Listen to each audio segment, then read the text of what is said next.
Welcome back to the broadcast. And we now cross over to Nyeri, where the Ethics and Anti-Corruption Commission is engaging journalists from central Kenya. The commission will later lead the media team to sites where they have repossessed some public properties which had been grabbed. Our reporter, Clement Masombo, is at the workshop and now joins us live with an update. Clement, if you can hear me, good afternoon. How is it so far? What are the highlights of the workshop?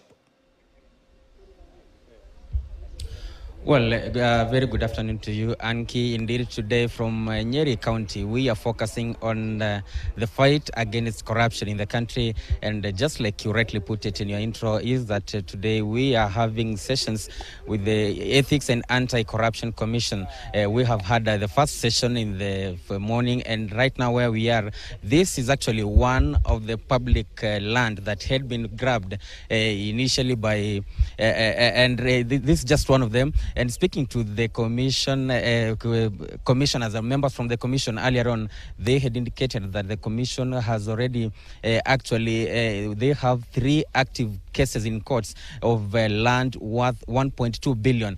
And the commission is also investigating another some parcels of land across this central Kenya region worth 4 billion shillings. And their focus is actually on Nyandarua, Laikipia, Nyeri, Murang'a, and Kirinyaga counties. But right now, let me engage the commission spokesperson to give us a full insight of what exactly they are looking into and what they have been able to recover so far. Thank you so much, sir, for joining us on KTN News.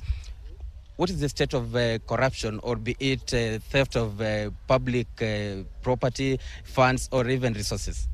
Thank you very much, Clement Masombo. EACC is today in Nyeri, where we are holding a workshop for media practitioners.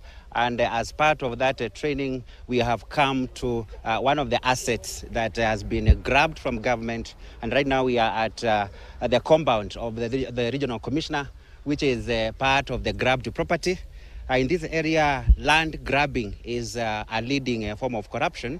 And at the moment, property that is worth 5.2 billion is what EACC is pursuing in the counties of Nyeri, the area of Nanyuki and Nyahururu. Out of the 5.2 billion property that is in private hands, cases worth 1.2 billion, that is over 80 cases, are already before the Environment and Land Court. While cases that are targeting property worth 4 billion are under active investigation. It is important to note that among the grabbers, among the people that we have sued, is a former Minister of Lands who is implicated in one of the cases. There is also a former High Court judge implicated in one of the cases. Then we also have a former provincial commissioner.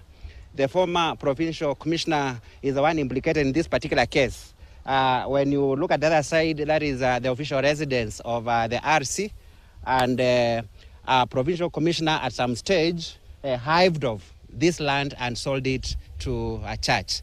So that is what is happening in terms of the criminal cases. We have around 4 governors, 3 former and 1 sitting governor in this region, who are under investigations. We have got Mwangi wa area of Murang'a. We have the former and the current for Nyandarua on matters of conflict of interest. And then we have the former one for Laikipia, who is also under the radar of the regional office in this area. What is also important to note is that... As you wind up. Okay, those behind the high level of land grabbing in this area are largely colluding with the land registrars, and the commission sends a warning to the land registrars in this region because they have contributed to the high level of corruption involving land in this area. Thank you so much. Of course, that is Eric Ngumbi, the spokesperson of the Ethics and Anti-Corruption Commission, giving us a highlight of some of the prominent cases that they are pursuing as a commission. But later on, of course, we will be also getting a proper briefing on all the cases that they are pursuing. But of interest is that he says that land grabbing is among the leading cases of corruption in this central Kenya region. And as a commission, of course, he says they are committed to ensure that they repossess or they recover all the parcels of land that had been previously grabbed by people from this region. Over to you. Well, thank you very much, Clement Masombo. As you mentioned, we're